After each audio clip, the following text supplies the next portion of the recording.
Баршаңызға қайырлы күн достар, сіздермен Гүлжанат. Бүгін сіздерге ыстық тағамға түрік асханасынан рецепт ұсынғым келеді. Бұл пеште дайындалатын манты деп те айтуға болады бір жағынан, бірақ кішкене ерекшелеу, басқашалау дайындалады. Міндетті түрде жасап көріңіздер. Осындай соусымен беріледі. Өте дәмді. Видеоны соңына дейін қараңыздар. Видеоны қарамас бұрын менің Instagram парақшама тіркелуді ұмытпа. Қамырын жасау үшін бізге жұмыртқа, жылы су, тұз және де ұн қажет. Жұмыртқаға кішкене тұз қосамыз. Жылы су құямыз. Жақсылап араластырамыз да ұнды салып қамыр жасаймыз.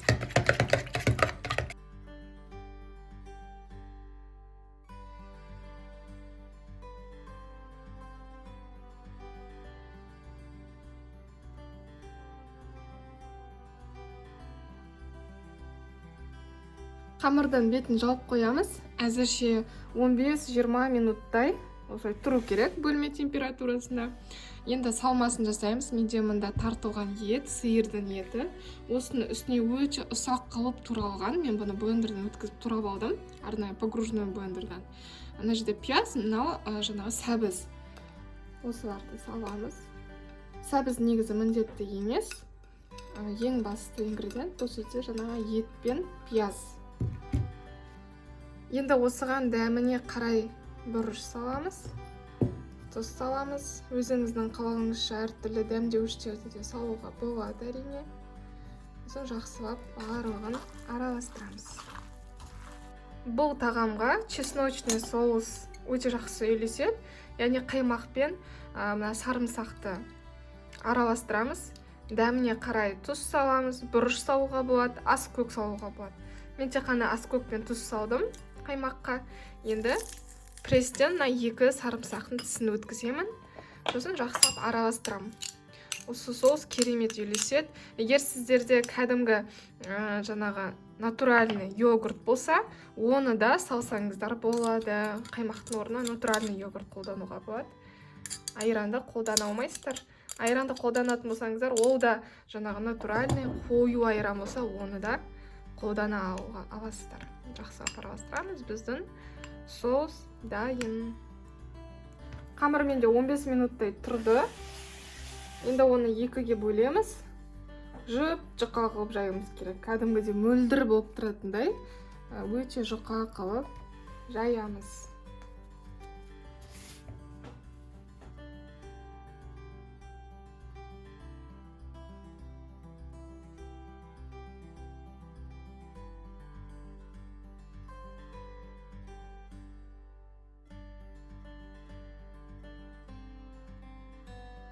Мінеке қамырды өте жұқа қылып жайып алдым. Байқасаңыз, мөлдір болып тұр. Артындағы суреті де көрініп тұр.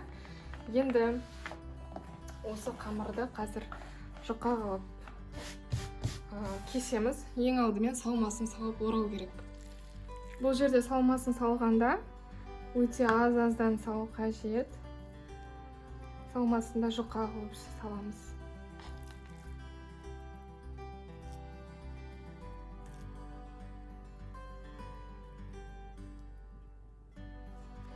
Енді осыны рулет сияқты орау қажет.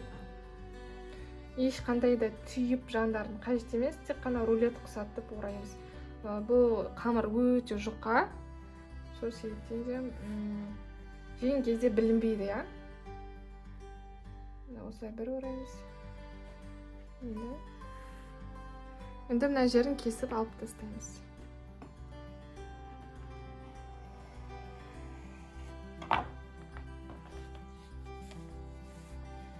Осындай ұзын бізде рулет шығады. Осыларды кішкентай бөліктерге турап шығамыз.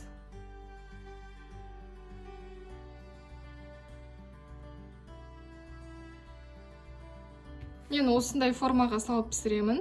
Негізі қандай формаға салып пісіресіз, тіпті противенге саласыз, оны өзіңіз білесіз. Оның ешқандай маңызы жоқ. Ең бастысы осылай бір-біріне қатты тығыз емес, бірақ жақындау қылып орналастыру қажет. Форманы міндетті түрде күнбағыс майымен майлаңыздар. өйткені асты жабысып қалуы мүмкін. Осылай қойып шығамыз. Барлығын осылай істеп шығамыз.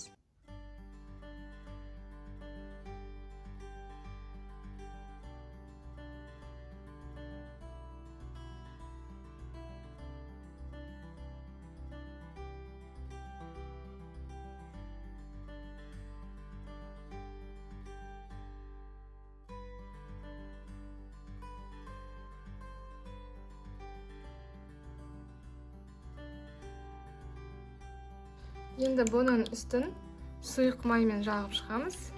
Сосын қызып тұрған пешке саламыз. 180 градуста 20-30 минуттай пісіреміз. Ортасындағы салмасы толықтай пісуі керек.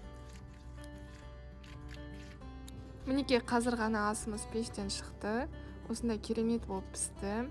Беті осылай кішкене қызаруы керек. Ал мінекей достар, біздің асымыз дайын, керемет болып шықты. Дәл осы соуспен берсеңіздер, өте дәмді болады. Әдемі көрінеді бір жағынан, өте ерекше. Сіздерге рецепт ұнайды деп ойлаймын. Менің каналыма тіркелуді ұмытпаңыздар. Сондай-ақ, егер видеоны соңына дейін қараған болсаңыздар, лайк қойып, комментарий жазып қойыңыздар. Инстаграм парақшама да тіркеліп қойыңыз. Қош сау болыңыз.